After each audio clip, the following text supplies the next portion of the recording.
જય શ્રી કૃષ્ણ. રાધે રાધે. મિત્રો, આપણી સંસ્કૃતિમાં દરેક સંબંધને એક વિશેષ સન્માન અને સ્થાપન આપવામાં આવ્યું છે. ભાઈ અને બહેનના સંબંધને પણ એવું જ વૈદિક આદર અને માન્યતા પ્રાપ્ત છે અને એ જ પ્રેમ ભર્યા સંબંધનું પ્રતીક છે.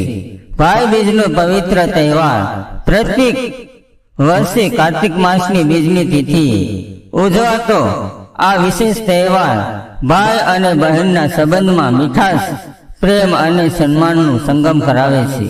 આ તહેવાર આપણને વૈદિક સંસ્કૃતિના મહાન ગુણો અને પરંપરાઓની યાદ અપાવે છે. તો ચાલો આપ સૌને ભાઈ બીજના આ પાવન પર્વની હાર્દિક શુભેચ્છાઓ પાઠવતા આજે સાંભળીએ ભાઈ બીજની વિશેષ પૌરાણિક કથા, જે પુરાણોના પવિત્ર પાનાઓમાંથી લેવામાં આવે છે.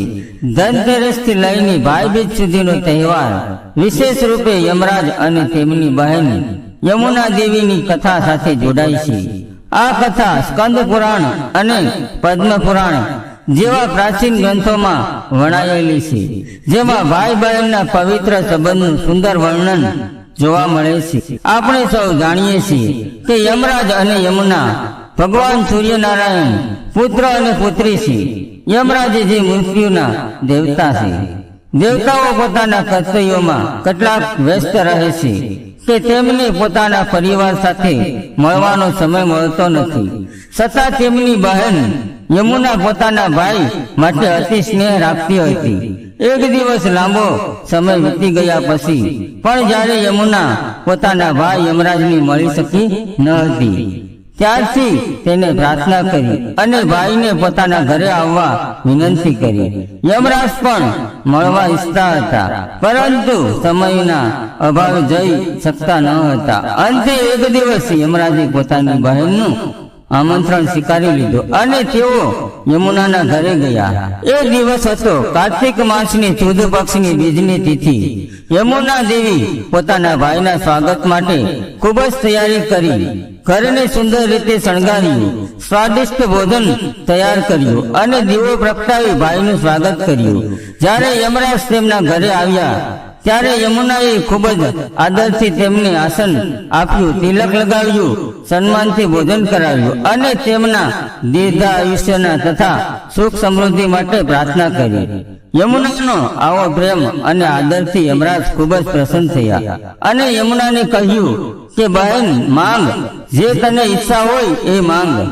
યમુનાએ કહ્યું કે ભાઈ, દર વર્ષે આ કાર્તિક સુદ બીજના દિવસે તું મારે ઘરે આવજે અને જે બહેનનો આ દિવસે પોતાના ભાઈને તિલક લગાવી ભોજન કરાવશે, તેમના ભાઈની આયુષ્ય લાંબી થાય છે અને તેમની ક્યારેય પણ કોઈ ભય ન રહે. યમરાજે તેમની બહેનની આ ભાવનાની સ્વીકારીને આશીર્વાદ આપ્યા. તેમને યમુના નદીને પણ આશીર્વાદ આપ્યા કે જે ભાઈ બહેન આ દિવસે એટલે કે કાર્તિક માસની બીજની તિથિએ યમુના નદીમાં સ્નાન કરશે તેમને કદી યમરાજના દર્શન નહીં કરવા પડે. ત્યારથી જ આ પરંપરા શરૂ થઈ કે ભાઈ બીજના દિવસે બહેન પોતાના ભાઈને તિલક લગાવે છે, તેમને ભોજન કરાવે છે અને તેમના દીર્ઘ આયુષ્ય, સુખ અને સમૃદ્ધિ માટે પ્રાર્થના કરે છે.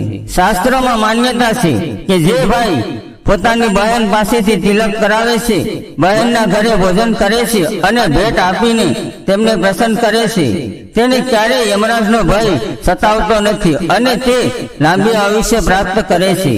સ્કંદ પુરાણમાં પણ કહેવામાં આવ્યું છે કે જે મનુષ્ય કાર્તિક માસની સુદ પક્ષની બીજના દિવસે યમુના નદીમાં સ્નાન કરીને પૂર્વાહનમાં યમરાજની પૂજા કરશે તે ક્યારેય યમલોકના દર્શન કરતો નથી. આ દિવસે યમુના દેવી પોતાના ઘરે યમરાજની પૂજા કરીને તેમને ભોજન કરાવે છે અને આ જ પ્રસંગમાં સ્મરણ રૂપે આજ સુધી ભાઈ બીજની પરંપરા અખંડ રીતે ચાલી છે.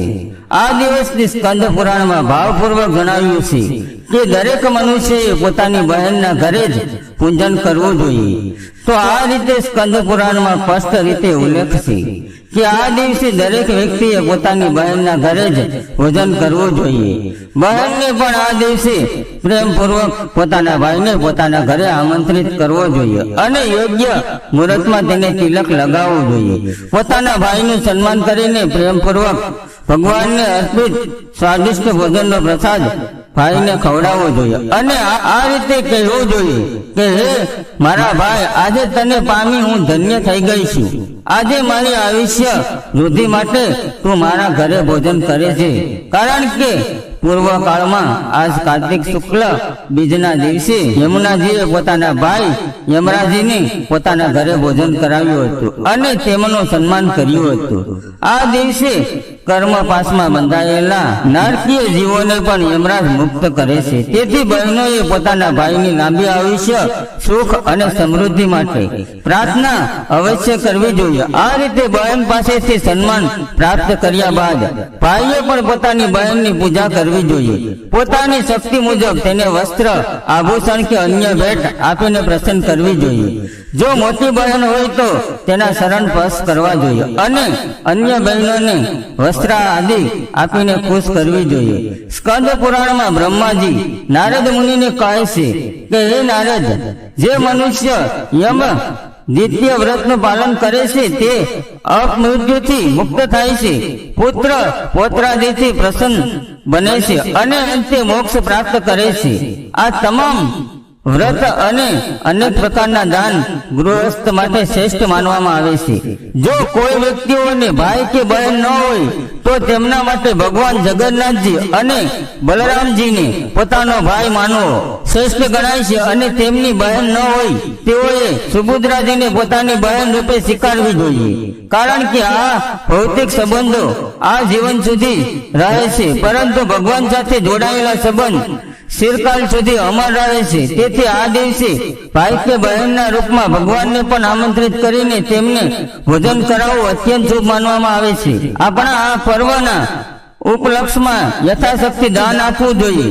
આજના દિવસે જે જન આ યમ દ્વિતીયા કે ભાઈ બીજની કથા સાંભળે છે તેના પૂર્વ પાપો કર્મો નાશ થઈ જાય છે અને તે મનુષ્યના જન્મના સમસ્ત સંબંધોથી મુક્ત થઈને પરમ આધ્યાત્મિક ગતિને પ્રાપ્ત કરે છે. તો મિત્રો, આ હતી આજની ભાઈ બીજની વિશેષ પુરાણિક કથા અને અમને આશા છે કે આ કથા તમને પસંદ આવી હશે.